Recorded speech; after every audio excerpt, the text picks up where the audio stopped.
Kurt Costa from the Library Board of Trustees. I'm co-moderating this evening's events with Rich Lee. Before we get started, could we have the Pledge of Allegiance? Allegiance to the flag of the United States of America and to the republic for which it stands, one nation, under God, indivisible, with liberty and justice for all.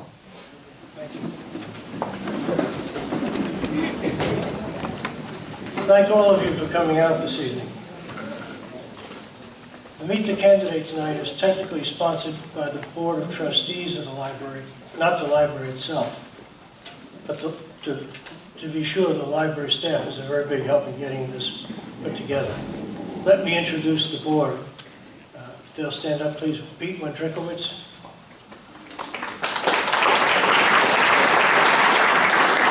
John Speck, who you all know.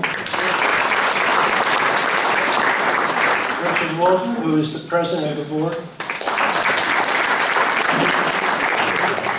And that is Richard Lee, the past president. Sharon Javer, our new trustee. Angela Clarkin is Bill Grove here. We could applaud anyway.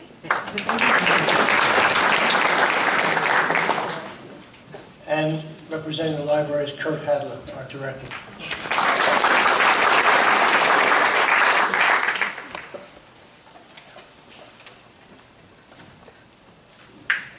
Let me introduce the candidates, and I'm going to set some guidelines or ground rules. We have George Irwin, David May, Victoria Gallo, and Susan Steinberg. Okay, here are the ground rules. This is not a debate. The candidates will not engage each other in questions and answers.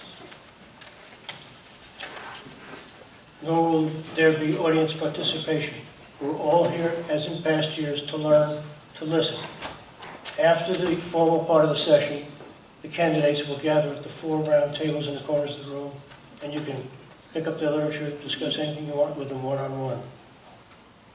The program itself will consist of each candidate having 5 minutes to introduce themselves.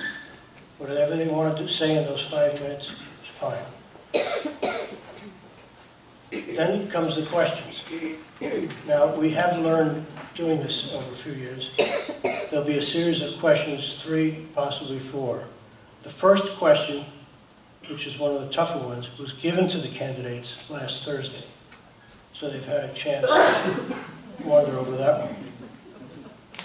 There was also a last-minute scurry to determine the order in which we would have them speak. So we did that by pulling tabs out of a hat a few weeks ago, and that is established. It'll be Vicki, Susan, David, George. That's the start. And then the sequence continues with Vicki going to the back. That's not correct. Sorry? Well, the introduction, I think, starts with Susan.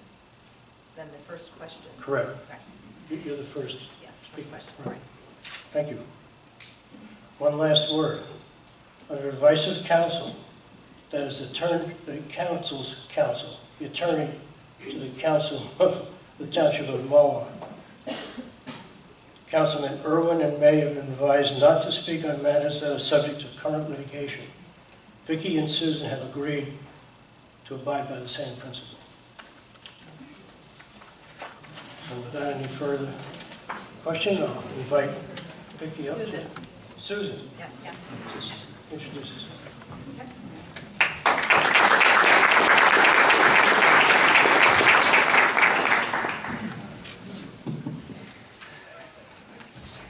Thank you, Kurt, and many thanks to the Library Board for organizing this event, and to all of you for coming tonight. My name is Susan Steinberg, and I'm a 23-year resident of Mahwah. My husband Norman Murphy and I have raised our 2 children here through the public schools. My daughter is a senior at Yale, and my son is a freshman at the University of Chicago. I've been volunteering for Mahwah youth activities for many years: Girl Scouts, Boy Scouts, the schools, and the theater. I now want to serve Mahwah as a member of the town council. I attended Colgate undergrad, and I got my MBA in marketing at Duke. I spent 17 years in corporate product management, assessing opportunities and risks, developing plans to maximize outcomes, and managing budgets up to $100 million. I bring these skills in planning, team building, and financial management to the council. I'm currently a realtor with Coldwell Banker, so I continue to focus on identifying needs, helping people to find homes, to build their futures, and enjoy their lives. I decided to run for council because I didn't like the way things were happening in this community that I love. Too much is done in the dark, without communication and explanation to the people. Our town is nonpartisan, yet our leaders put politics ahead of Mahwah's best interests. We have a great town, yet we must make Mahwah stronger. Vicki Gallo and I teamed up to be more efficient and to cover more ground. We began a listening tour with administration departments, committee meetings, and community leaders to better understand how Mahwah works and what it needs. I've done a SWOT analysis, assessing Mahwah's strengths, weaknesses, opportunities, and threats. Mahwah has numerous strengths. We are a diverse, friendly community with actively engaged citizens contributing to our town. We are geographically blessed, 35 miles from New York City, at the crossroads of several major highways, and with numerous acres of local, county, and state parks. We have great public schools, and a nationally accredited police force, helping keep Mahwah one of the safest towns in the state. 24% of our tax base is covered by corporate residents, easing families' tax burdens. 2 AAA bond ratings enable us to borrow money at just over 1%. And an active senior center offering numerous programs to the 16% of our population over 65. Mahwah has weaknesses too. We have poor communication among our leadership, administration, and our people. There is a lack of transparency and access to leadership decisions. Mahwah is isolated from county and federal government. Our council puts politics ahead of people. We have numerous opportunities to make Mahwah stronger.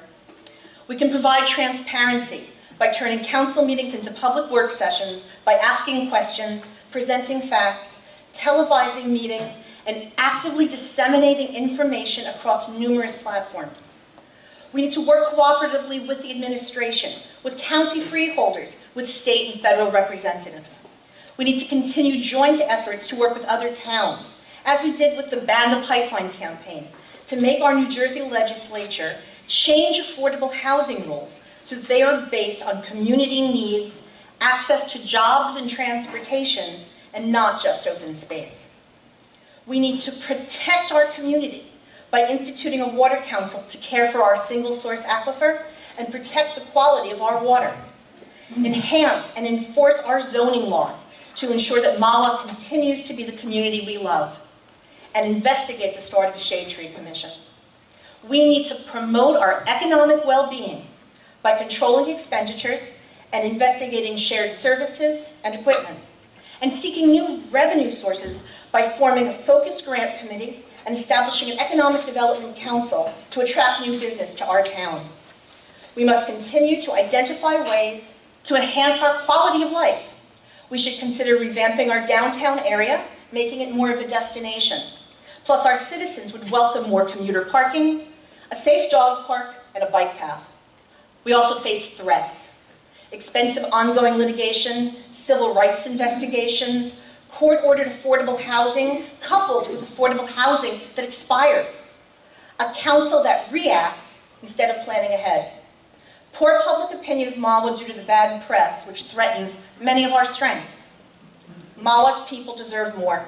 They deserve new ideas and a commitment to proactive leadership focused on communication, cooperation, and a concern to get things done.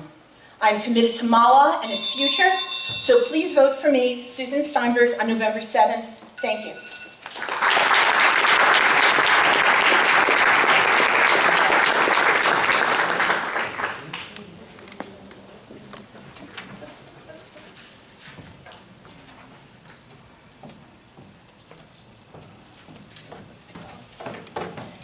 Good evening, and thank you all for coming. Thank you to the Library Board for hosting tonight's Meet the Candidates. I'm Vicki Gallo, and I'm running for Mahwah Town Council.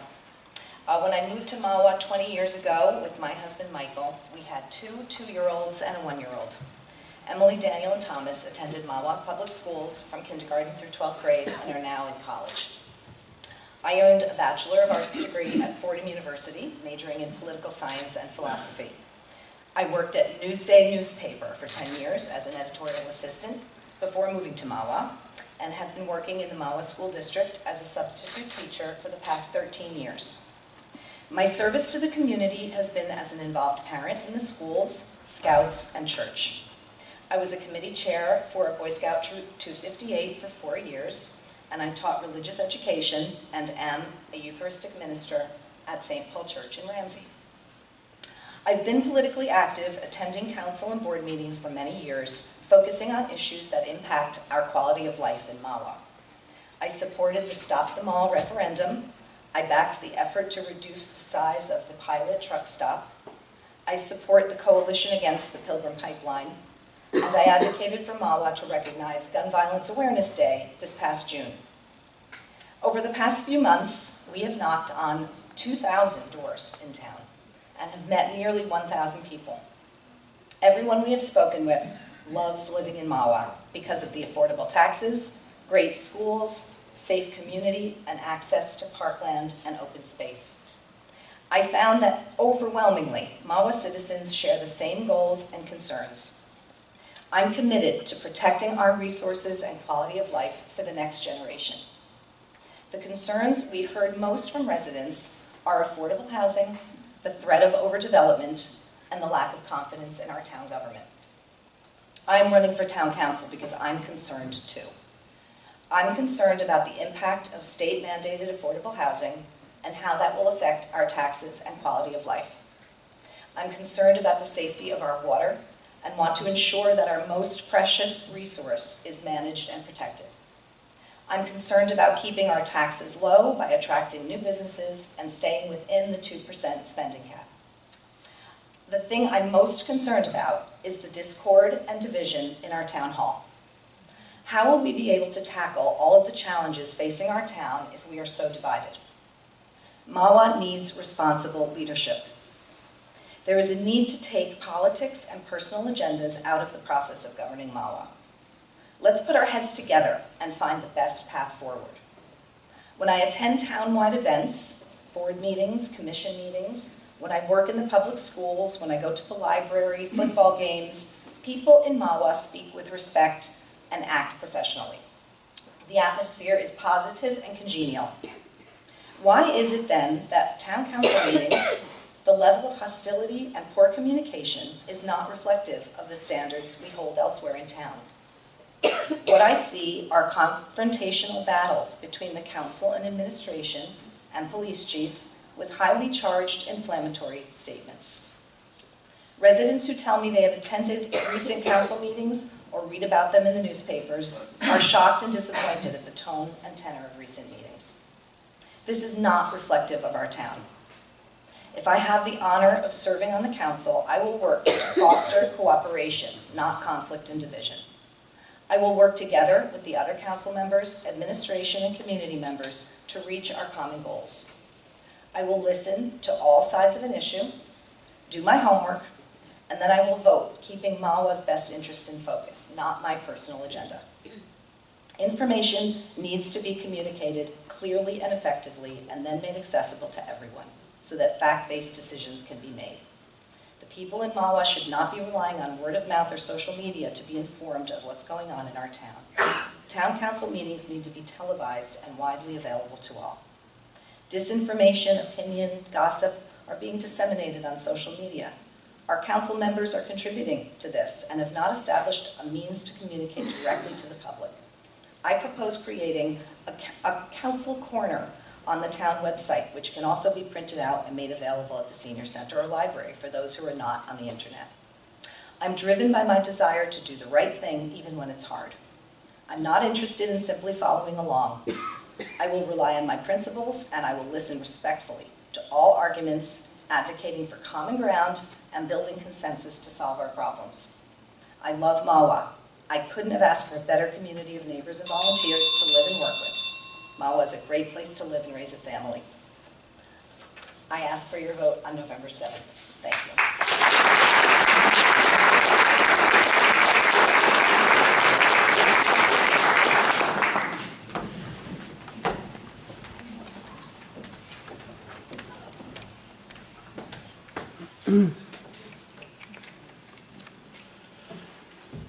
Good evening.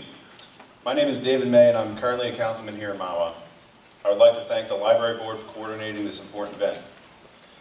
Last year, the Meet the Candidates night was canceled due to a very unfortunate incident in which we lost a young man with a bright future. So before I begin my comments, I'd like to have a moment of silence in honor of Nick Lauerwald and his family.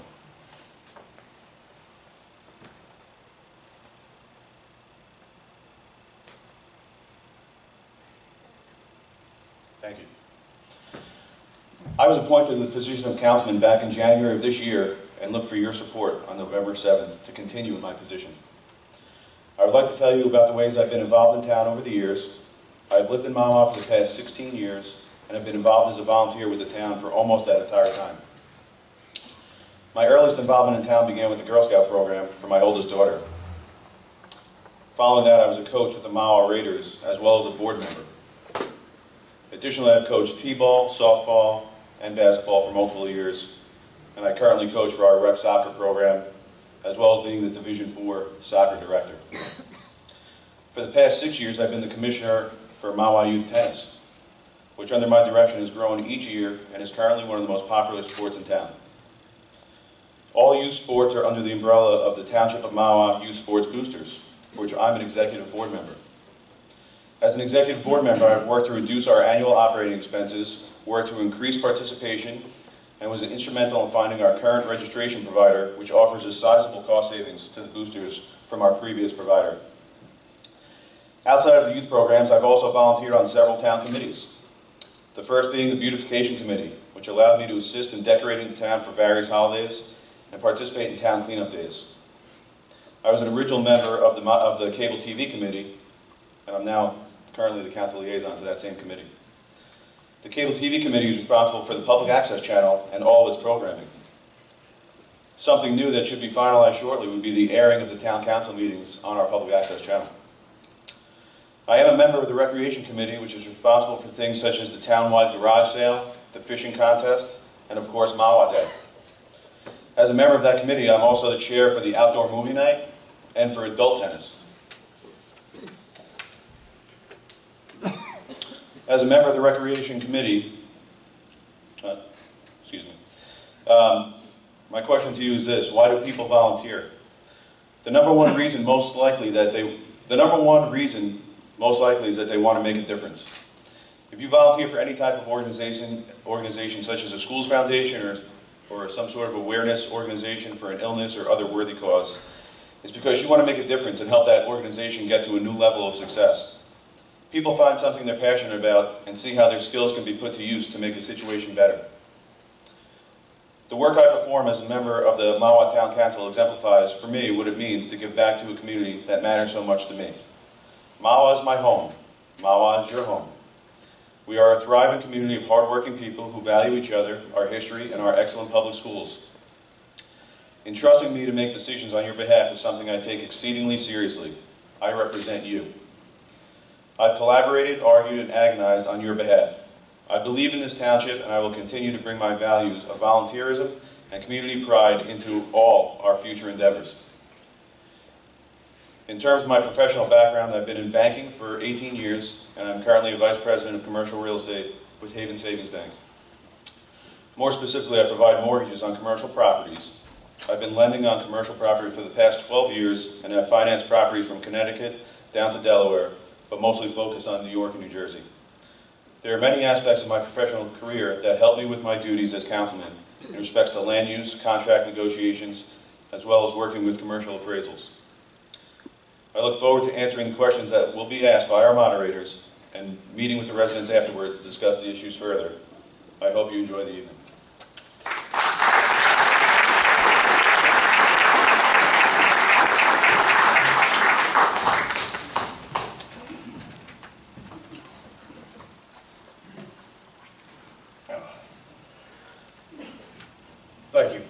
My name is George Irvin, and before I begin, I'd like to thank the Library Board for hosting this event, as well as everyone here taking the time out of their day to come and see us.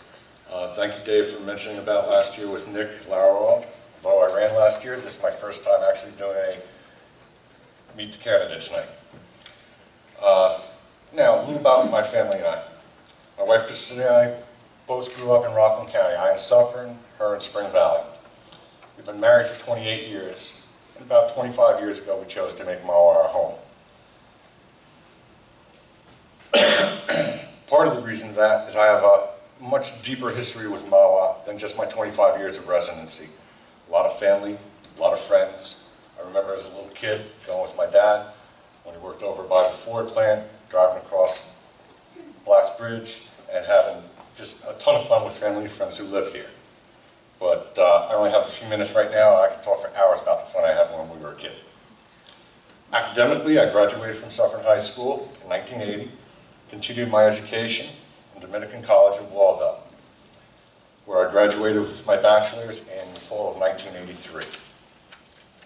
Professionally, while I was at college, I was working at a liquor store in Suffern, and I was offered a partnership, which I jumped on immediately. It was quite an honor to be thought of at the age of 21 years old to be a partner in a viable business. I was a full charge manager of the store until 1989 when we decided to dissolve the partnership. During that time, I was responsible for all the day-to-day operations, hiring, firing, inventory, payroll, preparation of financial statements, and so forth.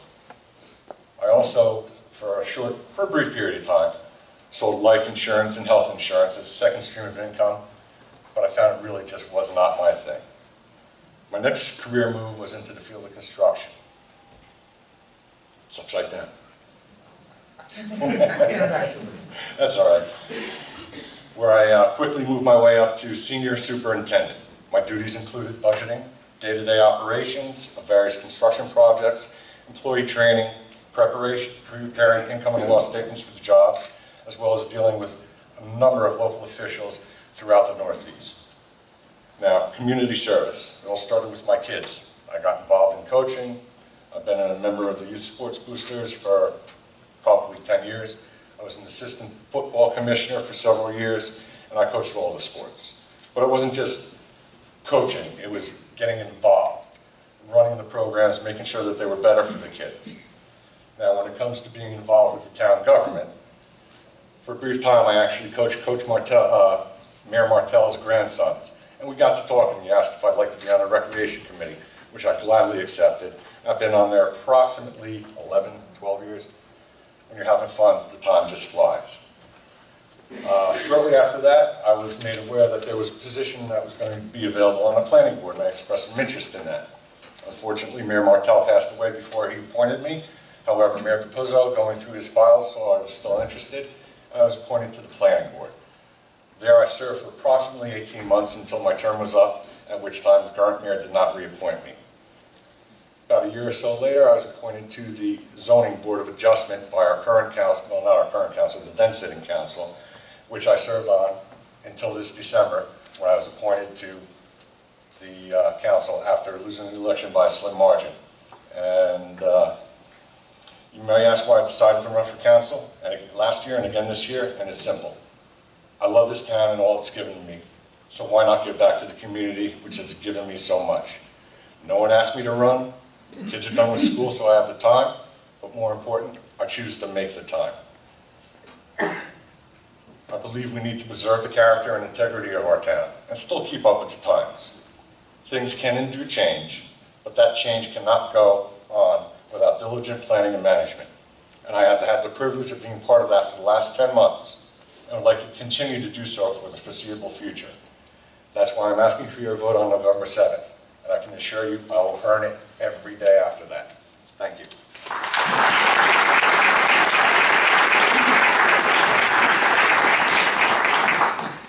Planning, land use, and development are important issues in any municipality. The advanced question that we shared with the candidates were, what do you envision in the areas such as Council on Affordable Housing, parks, recreation, town center development, and any other topics you feel should be addressed. Vicki, I think you're first.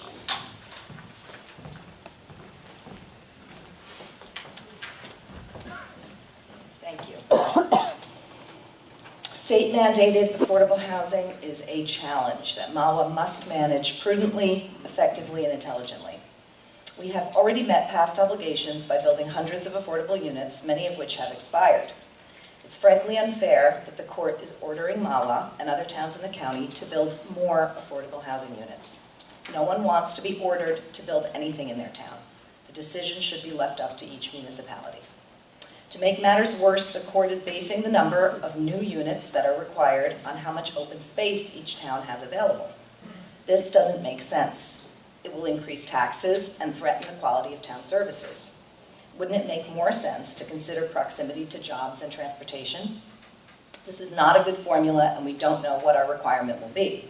With 100 acres available at the crossroads, the pressure to build there is great. That being said, let's remember that many of our residents benefit from existing affordable housing.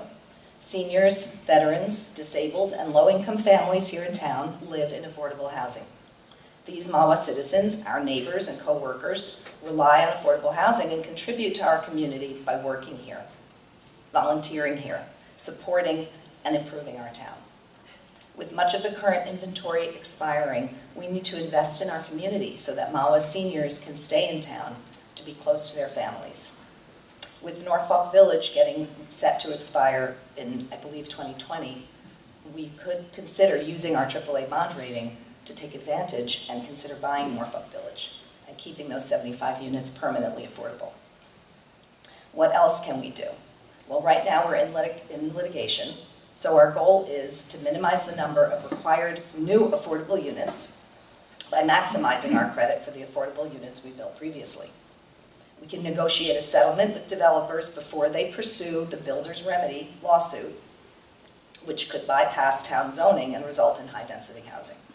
We do not want to end up with high-density housing. We need to pursue the credits diligently and focus on achieving a sensible settlement with the developers. For parks and recreation, Mahwah's open spaces and access to county and state parks is a tremendous asset. Sorry. Can you pause? Very sorry.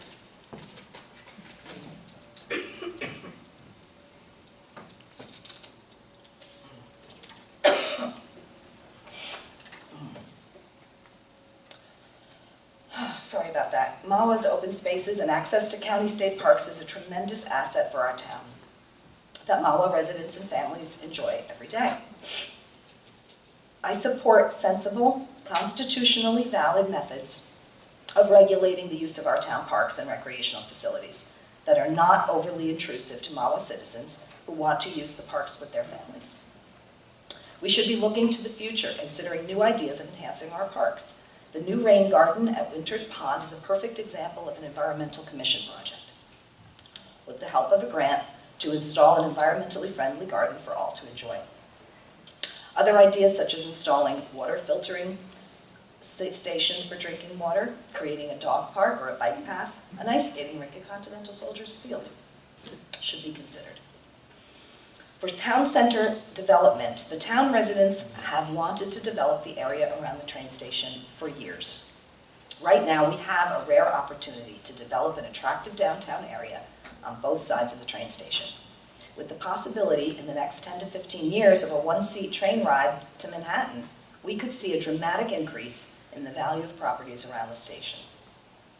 How can we do this in an open and responsive way? Well, let's create a citizen advisory board of passionate and talented residents to help plan what we envision our downtown could be. These interested citizens will identify the need and development opportunities around the station, then have public open forums to exchange ideas and bring in experts to help make a broadly supported recommendation to the Planning Board, Council, and Mayor. Take the process out of the hands of politicians and make this a beautiful downtown area. According to the 2012 Mahwah Master Plan, the DPW facilities are inadequate to meet the needs of the community. In 2015, the Planning Board, at the request of the Council, determined that the DPW facility met the statutory requirements for redevelopment. So why hasn't anything been done? We need to address the inadequacies of the DPW and recycling center. All ideas for improvement or relocation should be explored. Our DPW employees deserve a better facility, and our community needs a safe and efficient recycling center. Thank you.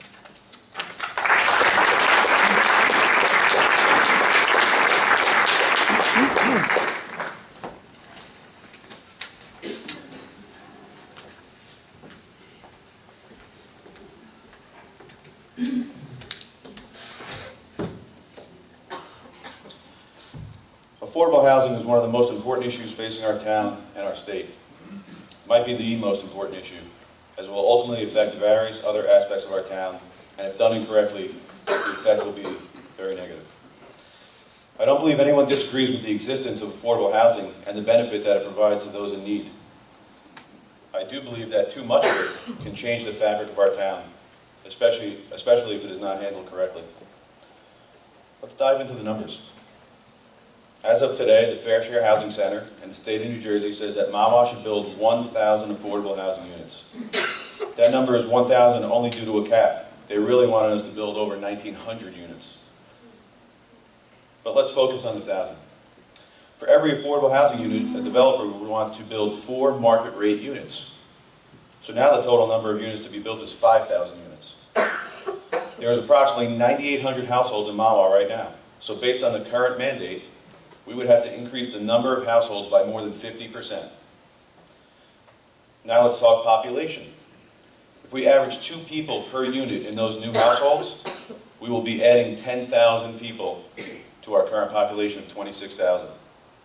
That's a 40% increase.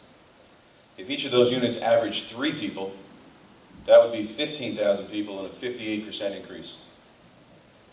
This much of an increase would be too much for our town to handle, especially in an abbreviated time period. First problem, I don't know about you, but when I drive around town to drop my daughter off at school or on my way to a soccer field or any other type of field, I don't see where we could build 5,000 units.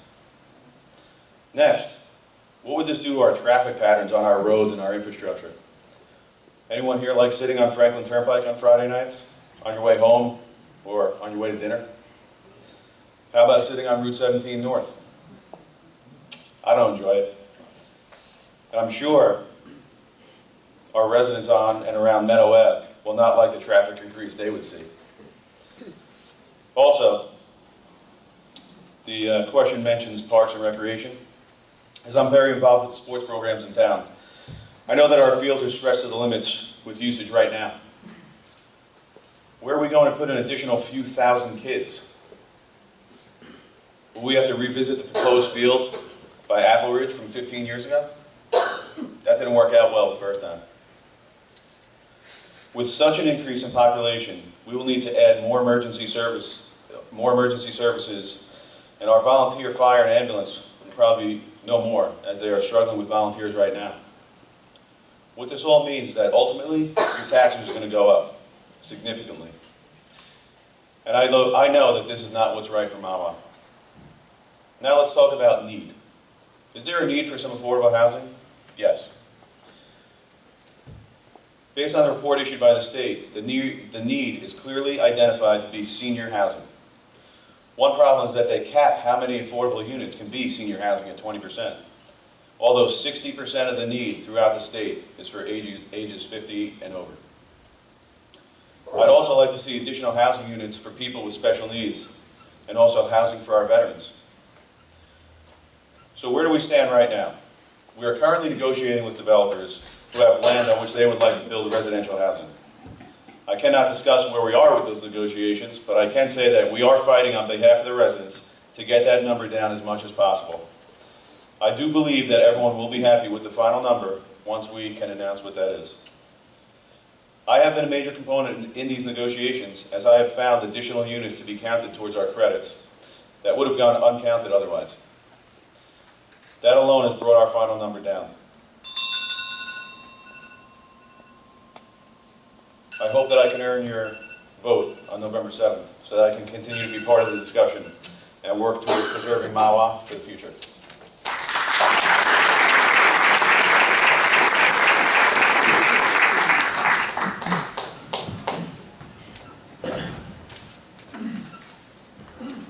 Okay, Council on Affordable Housing. Is there a need for housing which is affordable? Absolutely. But does COA address the true merits of affordability? I don't think so. We need to ask ourselves, why are we in this predicament? Simply providing housing which is less expensive is not going to reach the core problem. It's a socioeconomic problem where people need to be empowered so that they want to do better for themselves and can afford housing which I feel is affordable. It's all kind of relative. I mean, if you take a house in Rio Vista, compare it to where I am in West Mahwah, I live in an affordable house. There are programs out there, such as Habitat for Humanity, which help with that, and I think we need more programs of that. It empowers those individuals to take control of their own destinies, helps them with jobs, decent paying jobs, promotes home ownership rather than rentals. What we're talking about with the affordable units that are being talked to us about now is that they're all rentals. The reason a lot of towns are going for that is you get more credits for it. High density housing should not be disguised as affordable housing. The only one who it's affordable for is the builders. I also think that affordable housing was faulted from the start. These units should be affordable in perpetuity. Owned units should be owner-occupied. If they're not owner-occupied, there should be some system in place to ensure that those they are renting to qualify under the low and moderate income levels. Parks and recreation. Facilities must be respected and maintained. Unmonitored overuse and abuse will make our parks more expensive to maintain and could lead to them being unusable.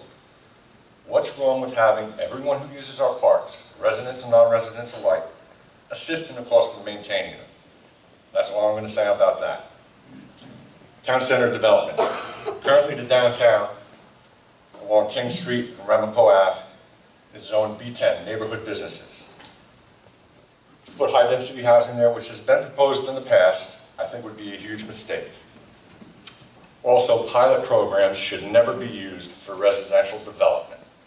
Pilot program is payment in lieu of taxes. So you get a lump sum up front, that goes to the township, no taxes go to our Board of Education, and eventually those homes are going to have children which are going to go to our schools, and for a period of 10, 15, 20 years, whatever deal is made, the school gets nothing, and we, the rest of the taxpayers, are going to have to bear that burden. I believe that's all I have. Thank you.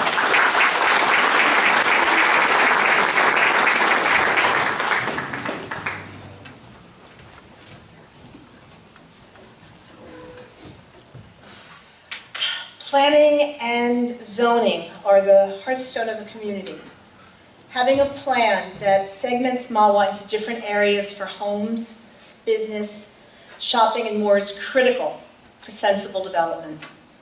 Then strict enforcement of these codes helps to protect the community from unwanted outcomes. That said, Mahwah is facing challenges to its master plan as development of court-ordered affordable housing is mandated without regards to zoning. In fact, our elected officials are currently negotiating with intervener developers to build high-density housing in non-residential zones to satisfy the current round of COA.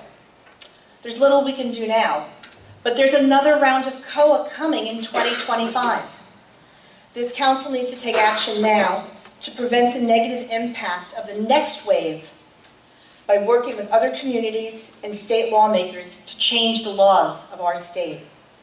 So many of our EMS volunteers, our DPW, and our seniors live here because affordable housing construction has taken place here. However, we need to do it on our terms. Right now, COA is mandated by the state. The actual change of it is beyond the scope of this council. The courts shouldn't be imposing numbers on us, and open space shouldn't be the basis for construction. We need to change the laws and end expiration dates for affordable units. Now, on another issue, Mahwah has a master plan from 2015 that includes a mini master plan for the town center area. The area around the train station should be redeveloped to make it more attractive to residents and businesses alike. With the land the post office is on now for sale, we have an opportunity to really reshape the area. We need to set guidelines for town beautification and create the charming town center so many of us really wish we had. Plus, we need to actively identify ways to make our DPW and recycling center more effective and reflective of our town's current size and needs. One of our town's strengths is the involvement of its citizenry. We have such a wealth of knowledge and willingness to share among our people that we need to assemble a task force that can, with outside experts and town leaders, utilize the initial concepts and develop recommendations. When we look at beautiful Veterans Park or relax at Winters Park, we can see what our people can do. Looking beyond Mahwah, 15% of your tax dollars go to Bergen County, and we're not getting back what we pay for. The county is currently working with Rutgers to develop a master plan for county parks and recreation needs. Despite having multiple county facilities, we are not involved in that discussion. I called Freeholder Chairwoman Tracy Zur, and she told me that our current council is not working with our Freeholder Board, and so Mahwah loses out. We have many county roads and construction projects going on, so we need to work beyond our town borders to help us get things done. Other opportunities exist for Mahwah to work with the county to get other services as well. The county is working on shared data storage services and has tapped into health and 9/11 services too. Last year, our council missed out on county grants we had received the year before because we just didn't apply. I'm ready to work with all levels of government and across communities and parties so we get our fair share to make Mahwah stronger. Thank you.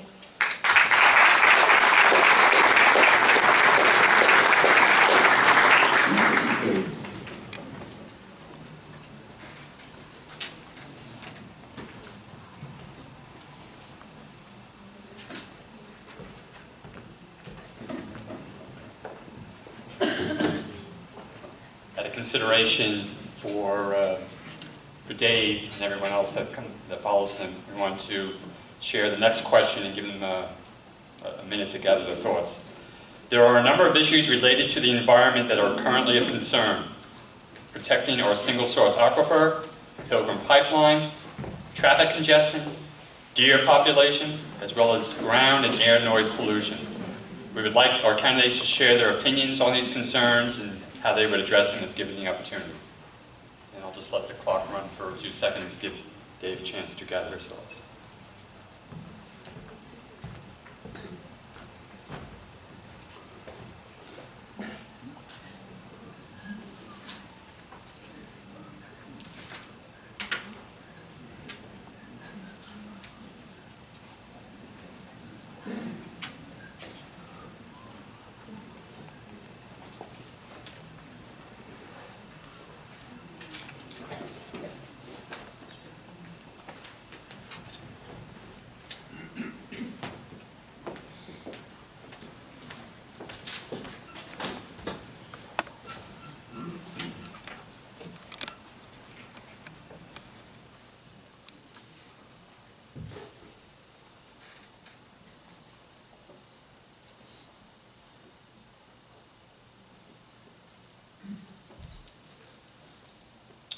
Okay. Protecting our water is pretty important to me, and it's been a focus of this council. Most recently, we passed a Wellhead Protection Act, and we've also passed a stronger ban on pipelines. The Pilgrim Pipeline is almost like a ghost at this point. It doesn't seem like it's moving forward. They've been unable to obtain any tenants, if you call it that, to use their pipeline, and we hope that they can never find the tenants, so there would be really no need for the pipeline. The pipeline would be a terrible thing for this town.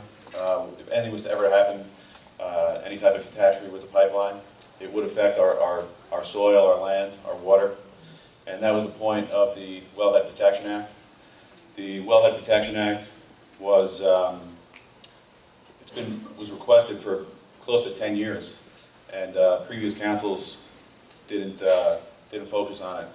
And when George, me, and Jim Wysocki were added to the council this year, we made it a focus and got it done. Traffic congestion, that's going to be an issue, as I mentioned previously with the affordable housing mandate, depending on how that works out. It's just something that's going to be a moving target, and we're going to have to work with our engineer, our planning board, and come up with a plan, most likely update the master plan in regards to that. And my hope is that traffic congestion doesn't continue to grow, and that's where we're going to come in on fighting the affordable housing number. Deer population is an interesting one. I've seen them around. They're nice to look at. They don't really bother me. But I think that's something we might actually have to reach out to the county, work with them, work with animal control, and I think, I don't like to see deer hurt, so. And ground and air noise pollution, we did have a scare with the rerouting of the flight paths to Newark, and that was they did a test pattern, didn't work out for them, luckily for us, and really these are just things that we need to keep our eye on, and as part of the council, I try to maintain focus on the various subjects and not get lost with some of the distractions that are currently going on. So, if you vote for me on November 7th, I promise you I will keep my eye on the prize. Thank you.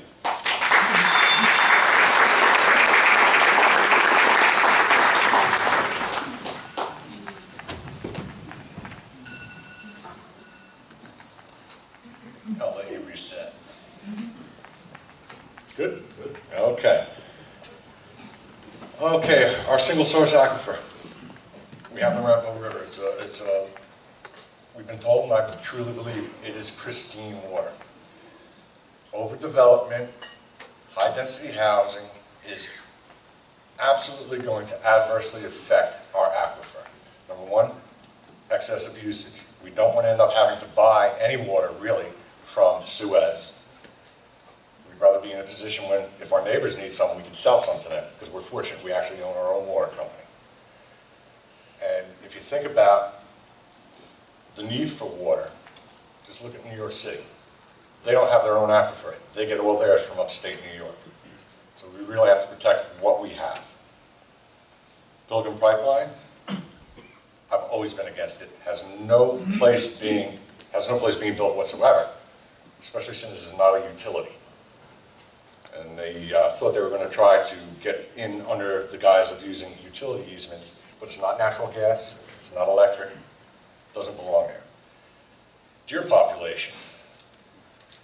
Without having natural predators, and I'm not saying we should go out and bring wolves and bears and send them off at Rampo Reservation.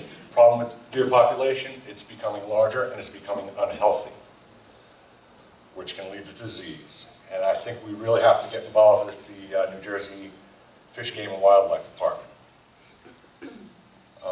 Let's see, what else? Air noise pollution. At least we dodged the bullet when they were rerouting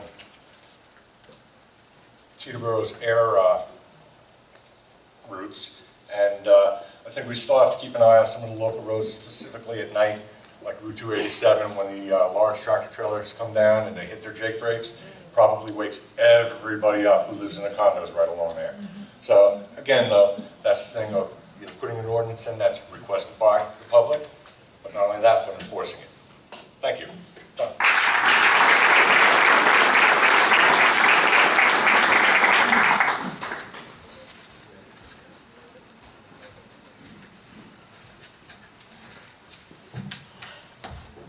We are lucky in Mahwah.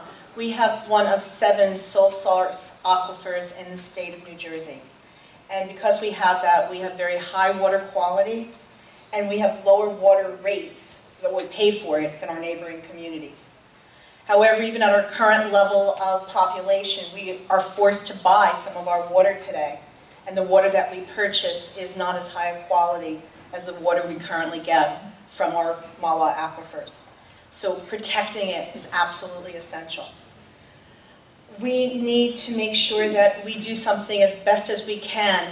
One option we have is to create an annual public Mahwah water forum.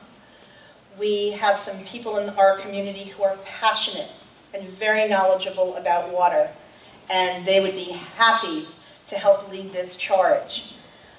There's a lot of things that can be done. Ridgewood currently has one of these water boards, and people are concerned. One of the questions I had along the way while walking is, what about lead in our water? What about other toxic elements? Is our water really good enough?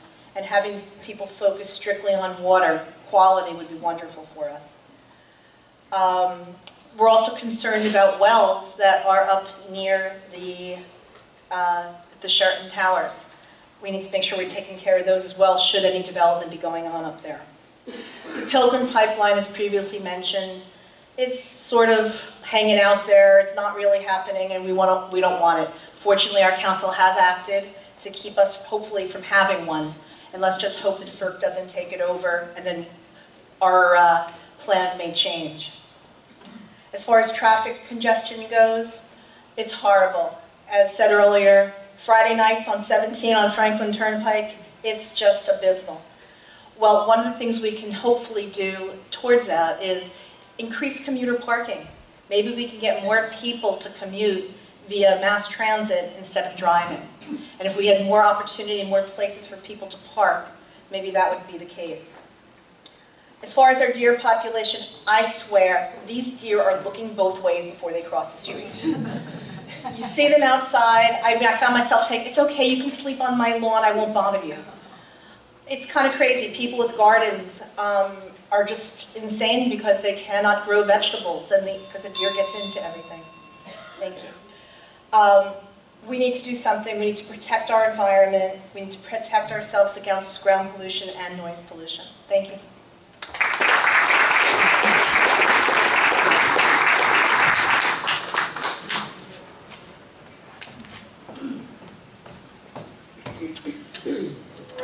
Mahwah is dependent on clean, affordable, reliable drinking water.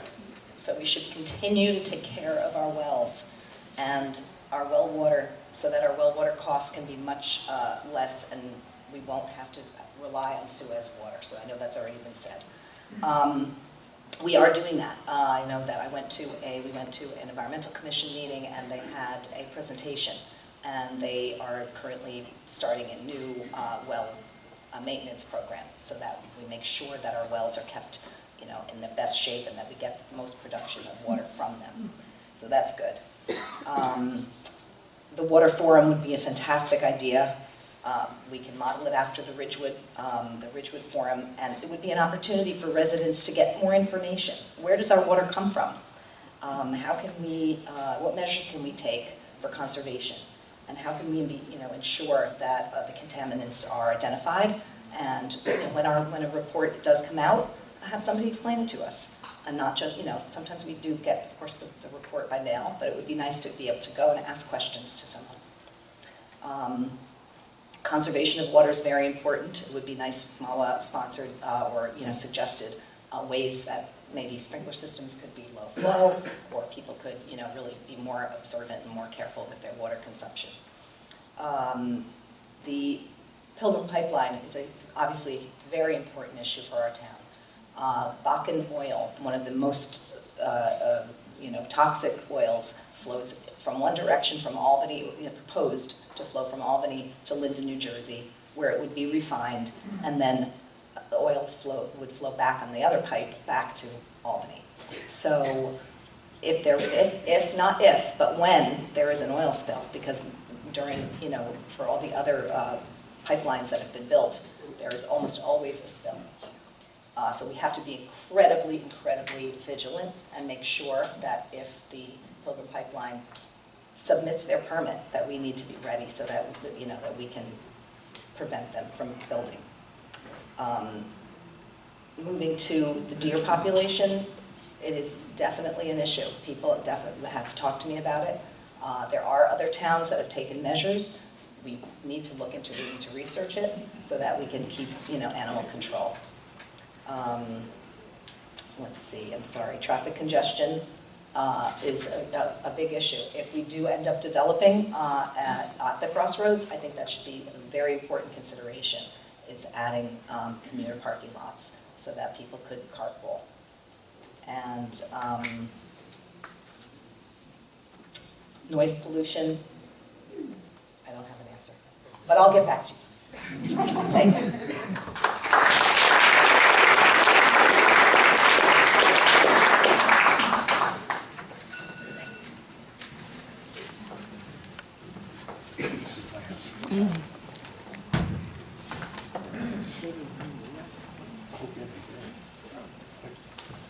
EMS, police, and fire are three important services in the protection of citizens and property. We're asking our candidates to tell us what they feel is working well with these services, what concerns they have with any of these services, and if so, what solutions would they like to propose to address concerns. And we'll give George some time to gather his thoughts. Very good.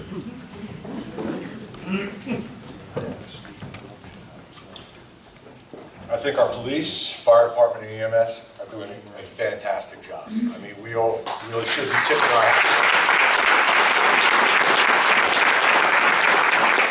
During this past budget season, we actually had a proposal in front of us for new radios for the police department and the fire department. It's actually going to be hooked in with the DPW. So it's going to make it very, well, not very, a lot easier once it fully rolls out for everyone to communicate with each other. That's really the only biggest problem we have, is interdepartmental communication, as well as communication with, possibly from the council. I'm always available, my phone is always on. I've always welcomed phone calls so that we can talk about anything. Solutions, I don't think there's a lot of concern as to whether they're doing a good job, but funding, making sure that we have the funds for this. And again, I hate to keep going back to affordable housing, but if we increase the population, it is going to put a huge stress on our fire department, which is all volunteer right now, and our EMS, which is all volunteer. And we're going to probably have to hire a couple more cops, a couple more cars. It's going to cost us all a lot of money. That's it. Thank you.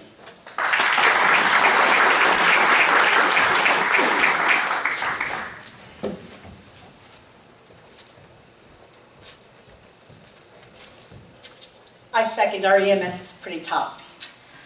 Our EMS volunteers are dedicated, well-trained, and committed to serving our people. Our fire and ambulance folks put in 150, 200 hours just to begin to be certified to be able to serve our community. That's in addition to all the time they put in, weekly drills, volunteering, and they're just doing their shift work, not to mention leaving home in the dead of night to address problems at all of our homes. Some of the concerns that we have really is recruitment. It's hard for people nowadays to come up with that kind of time. At the peak, we had about 300 volunteers in the fire department. Today, we're down to about 150 across 5 different departments, or 5 different stations. It's a challenge because sometimes when we have the call, we need to make sure that people are coming from all over to meet the needs. And we need to do something to help this because during the day, thankfully, we have a lot of our DPW workers and a lot of people who work in town hall are volunteers in EMS, and so they're able to answer the call during the day. But what happens when they're not there? We need to also do something else. They always need new equipment. We should be applying for more grants to help fund Scott packs for the fire department, trucks, whatever it is that we need. We also should be looking into working better with other towns in the surrounding area for shared services and intercity coverage, especially when we have problems during the daytime. Thank you.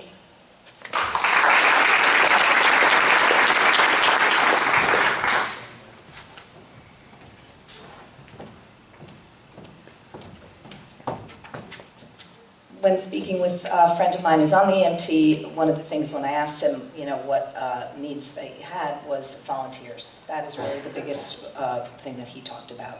So I would suggest an outreach to young and old. I mean, we have a friend who's a teenager. She started in the high school, Stacy Van Heest, and she got trained and, you know, just loved it. And it was so wonderful for her to put on her college resume, and she's continued to do it through college. So I would say that would be, you know, potentially recruiting through some of the colleges and maybe Ramapo College in the area, as well as the high schools. And then doing an outreach, maybe having outreach programs where you could invite citizens to come and give them full information. Sometimes people think they might want to and they're not sure, and so having that invitation, you know, having like a big event might help to recruit some new volunteers. I think a grant program for equipment is a great idea. I'm sure it would be well received, and what we could do is, you know, identify at each location what the specific needs are, and then apply for grants for that particular equipment. Thank you.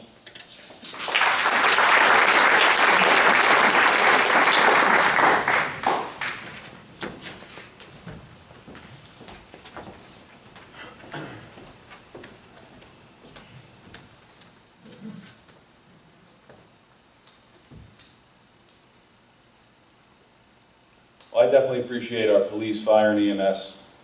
Throughout this campaign season, George and I actually had fundraisers in their honor, all three. And, you know, we'll bring residents out to meet with us, but the spirit of the night was to raise funds for the police, the fire, and the EMS. What's working well with these services? I'd say the people. I think they all do a great job. I know when I've needed them in the past, they were there for me. And from what I see in the newspapers and the emails that we get in the monthly reports, I see the numbers of calls and the police blotters, and it does seem like all three services are working really well. I personally don't have any concerns. What I'm here to do as a councilman is to listen to their concerns. And one of their concerns over the last several years was their radio system, which we were able to approve this year. That radio system is going to be top of the line. It's going to connect fire, EMS, police, and our DPW. And what that's going to do is going to make everyone here and everyone out there safer. What I like to do is I do like to speak to the members of those divisions, same way I do with the residents. I like to hear what their concerns are, and then I would then go back to the council and speak to them and let them know that there's some issues that need to be addressed, and then we would work towards the end goal and try to meet those needs. The one concern I do actually have, though, is participation. I know that the fire and the ambulance are looking for people, and I hope that as a community we could find some more members, because they're there for us when we need them, so we should be there for them when they need members. Thank you.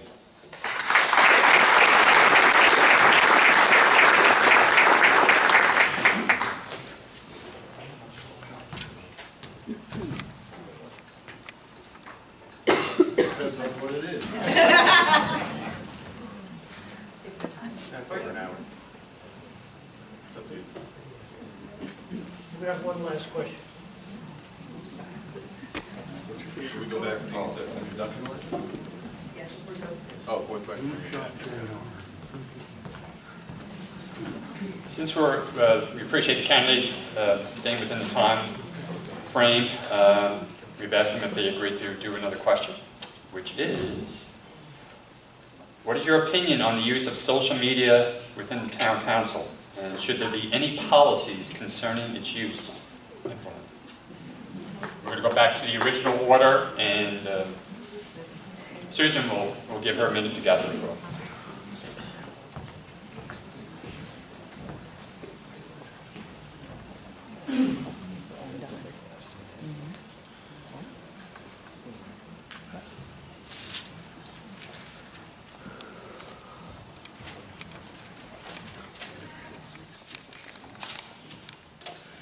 Social media. everybody's friend and foe. Social media is an integral part of many people's lives today, and our council, it has been communicating a lot through it. A lot of people communicate. We've got a lot of forums out there. Our council has been trying to come up with a social media policy. One of the challenges you have is that when people are able to comment freely, sometimes things are said which possibly should not be in writing and should not be shared. Our council needs to communicate effectively with our people, and some of the ways we should be doing that is through our town website, through a dedicated means of social media where it's an information out and the comments come back directly to the council through an email system, just as our governors and our federal officials have. Leaving it as entirely open forums leaves the town open to risk and to assessments from outside people. We've seen a lot of that going on this year. So I think we should have a policy that lets the council communicate, but then receive the comments back privately. Thank you.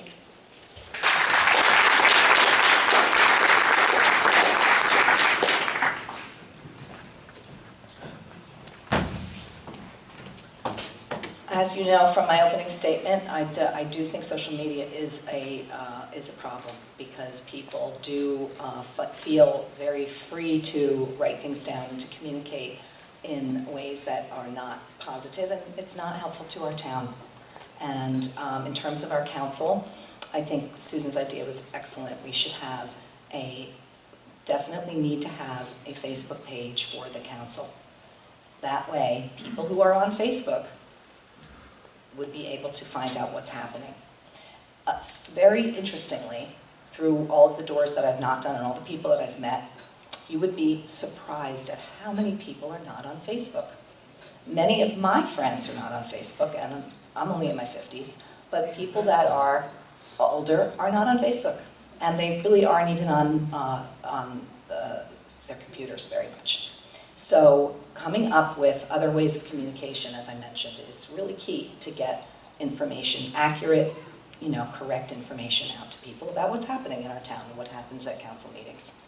So yes, I would support a policy from the council that would have, if we decided to have a Facebook page, that it would be information going out, and then when residents want to communicate, they can communicate with the council members individually, offline. Thank you.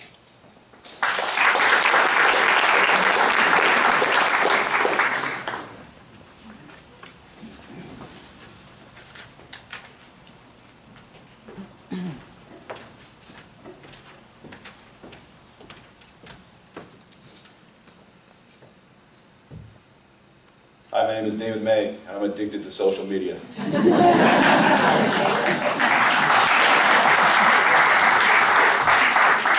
I'm not. I'm just trying to connect with you guys. So I'm addicted to you. So, for those of you who don't know, I'm a huge fan of social media. I try to keep everyone informed what's happening in town, what I'm doing. And I actually can't wait for this election to be over, because I'm going to take a break. Only for a little bit, though, till the next council meeting.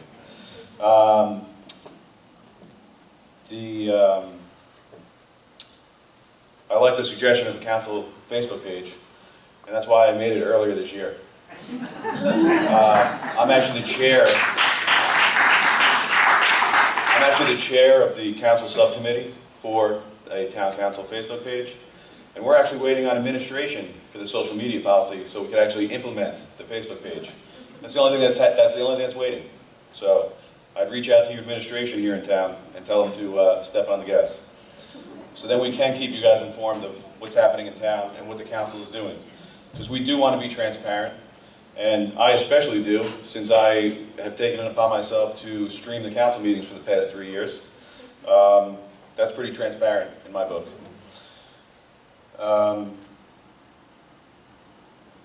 Let's see. I do want to address one thing. The comments that are made on Facebook, and I know people have reached out to me and said, block these people, can you do this, can you do that? And I'd warn all of the politicians in this room right now, that, because I know I'm blocked by some of them, I would suggest unblocking, because there was a lawsuit that was just finalized in, I believe, Virginia, that basically says that politicians cannot block people. You have to make yourself available. I don't have anybody blocked, so I would challenge everyone here who has blocked me to unblock me. I don't say anything bad, I promise. I just like to see what's going on. And I just really think that social media is a great avenue to communicate with everybody, and I encourage everyone to get on social media. It's not that bad. Take it.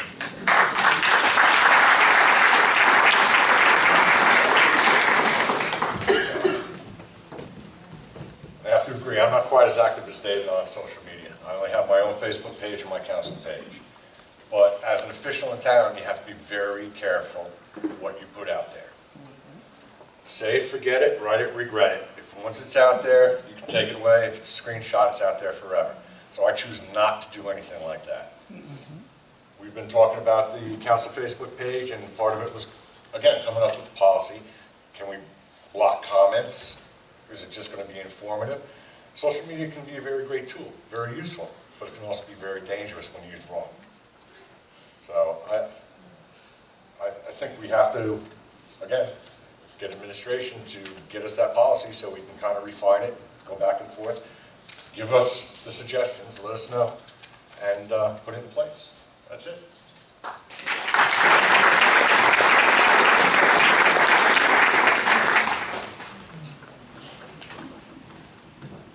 Well, thank you, audience. You've been very attentive, polite, well-behaved. Good show from Mahwah.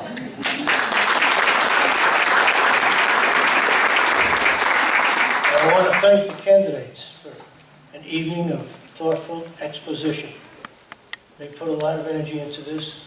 They gave us some feed forward in developing what I hope is a better Meet the Candidates evening. So a big round for the candidates.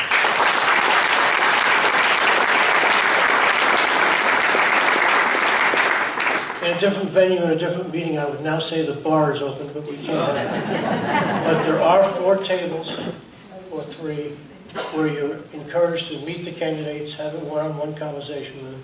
The evening is yours. Thank you again.